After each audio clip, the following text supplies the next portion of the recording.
জনমালিকানা ভিত্তিক, কল্যাণমুখী, জনস্বার্থে নিবেদিত একটি রাষ্ট্র ব্যবস্থা প্রবর্তনের লক্ষ্যে কিছু জাতীয় ভিত্তিক সংস্কার সম্পন্ন করা জরুরি হয়ে পড়েছে।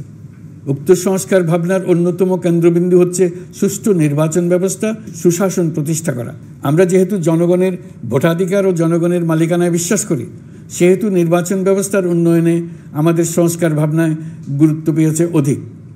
আমরা মনে করি নির্বাচনের নামে সংখ্যাগরিষ্ঠতার একাধিপত্য ও দুঃশাসন মানুষের উপর চাপিয়ে দেওয়া বা এর মাধ্যমে এক ব্যক্তি বা এক পরিবার বা কোনো গোষ্ঠীর কাছে সকল ক্ষমতা কুক্ষিগত করে রাখার কোনো ক্রমেই গ্রহণযোগ্য নয়। এসব আশঙ্কা রোধ করার জন্য নির্বাচনের সাথে সম্পর্কিত নির্বাচন কমিশন সহ অন্যান্য প্রতিষ্ঠানগুলোর সংস্কারের কথা আমরা ভাবছি।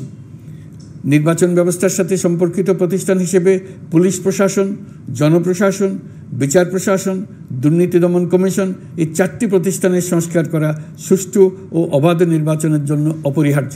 এসব প্রতিষ্ঠানের সংস্কার জনমালিকানা ভিত্তিক, জবাবদিহিমূলক এবং কল্যাণমূলক রাষ্ট্র ব্যবস্থা প্রতিষ্ঠায় অবদান রাখবে বলে আমি বিশ্বাস করি। এর পাশাপাশি সমাজের সকল স্তরের মানুষের প্রতিনিধিত্ব ও স্বার্থ নিশ্চিত করার জন্য এবং জুলাই গণঅভ্যুত্থানের বার্তাকে প্রতিফলিত করার জন্য সাংবিধানিক সংস্কারের প্রয়োজন আমরা অনুভব করছি। এসব বিষয়ে সংস্কার করার প্রাথমিক পদক্ষেপ হিসেবে আমরা প্রাথমিকভাবে 6টি কমিশন গঠন করার সিদ্ধান্ত নিয়েছি। এসব কমিশনের কাজ পরিচালনার জন্য বিষয়ভিত্তিক অভিজ্ঞতা বিবেচনা করে 6 জন বিশিষ্ট নাগরিকের নেতৃত্বে এই কমিশনগুলো পরিচালনা করার দায়িত্ব দিয়েছি। এরপর আরও বিভিন্ন বিষয়ে কমিশন গঠন করার প্রক্রিয়া আমরা অব্যাহত রাখব। নির্বাচন ব্যবস্থা সংস্কার কমিশনের প্রধান হিসেবে দায়িত্ব পালন করবেন ডক্টর বদিউল আলম মজুমদার। পুলিশ প্রশাসন সংস্কার কমিশনের প্রধান হিসেবে কাজ করবেন জনাব সরফরাজ চৌধুরী।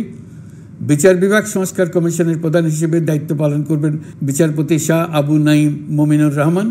দুর্নীতি দমন সংস্কার কমিশনের প্রধান হিসেবে দায়িত্ব পালন করবেন ডক্টর ইফতেখারুজ্জামান। জনপ্রশাসন সংস্কার কমিশনের প্রধান হিসেবে দায়িত্ব পালন করবেন জনাব আব্দুল মঈদ চৌধুরী।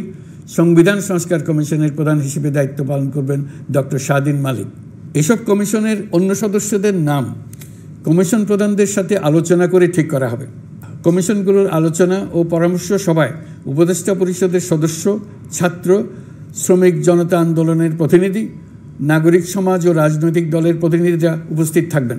পূর্ণাঙ্গভাবে গঠিত হওয়ার পর কমিশন আনুষ্ঠানিকভাবে তাদের কাজ আগামী 1 অক্টোবর থেকে শুরু করতে পারবে বলে আমি আশা করছি এবং এটি পরবর্তী 3 মাসের মধ্যে সম্পন্ন হবে বলে আমরা ধারণা করছি। কমিশনের রিপোর্টের ভিত্তিতে সরকার পরবর্তী পর্যায়ে প্রধান রাজনৈতিক দলগুলোর সাথে পরামর্শ সভার আয়োজন করবে।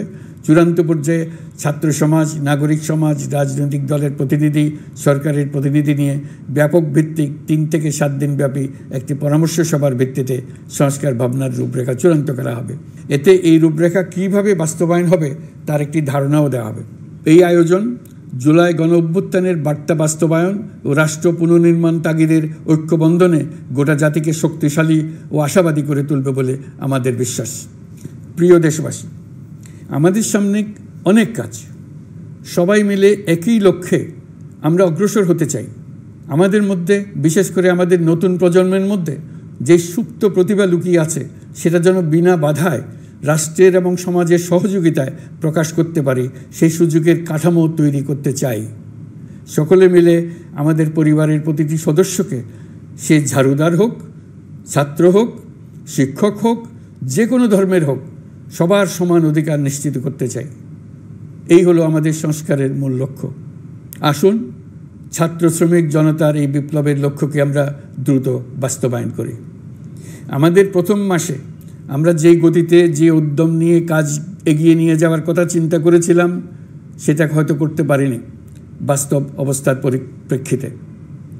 দেশের আইনশৃঙ্খলা পরিস্থিতি স্বাভাবিক রাখা গেলে আশা করি আমরা আমাদের গতি অনেক বাড়াতে পারব।